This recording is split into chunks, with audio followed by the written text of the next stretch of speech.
Herrschaft, du kannst dir meine Eier nur verstecken. Aber, kannst du deine Eier nicht mehr verstecken, oder siehst du sie eh nicht mehr? Ach, du bist ja. Kannst du dann schon mal bitte die Eier raushängen?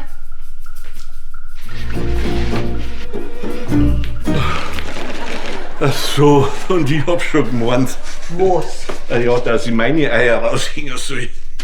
Geh, wir haben Ostern und nicht Halloween. Also, jetzt sag einmal, geht's noch? Was soll denn der ganze Zirkus da eigentlich? Den ganzen Zirkus veranstalte ich nur, weil deine Mama morgen zum Kaffee trinken kommt. Und ich hör mir nicht wieder an, dass bei uns überhaupt nicht nach Ostern ausschaut. Ja, und jetzt bin ich schuld, dass du wieder bist, nur weil du blöd zum Anfang bist, oder was? Was bin ich?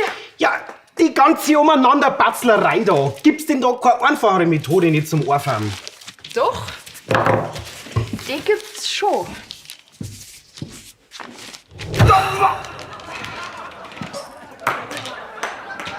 Funktioniert aber nur für blaue Ohren.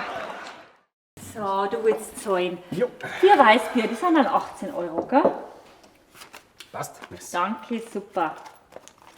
Gut, dann wünsche ich dir noch schöne Ostern, gell? Gleichfalls, merci. Also dann, für dich, Herr Pfarrer, für gut.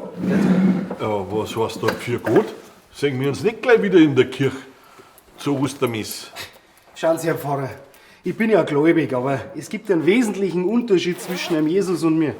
Ah, da bin ich ja jetzt einmal gespannt. Ganz einfach. Der Jesus ist Ostern wieder auferstanden. Und ich lege mir Ostern erstmal wieder hin.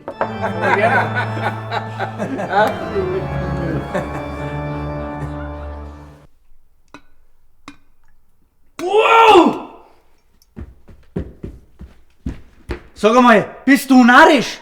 Was ist denn? Ja, meine Eier sind total blau. Tja, du bist doch der Traditionalist, der wollte, dass ich zu Ostern die Eier farb. Ja, aber doch nicht meine. Ich hab grad gemeint, mir fällt alles ab. Bist du deppert? Ja, was? Wie krieg ich das jetzt wieder runter?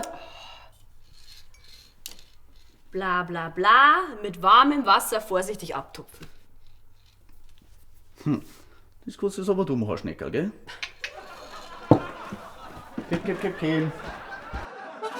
Bayern Comedy wird unterstützt durch die private Landbrauerei Schönraum.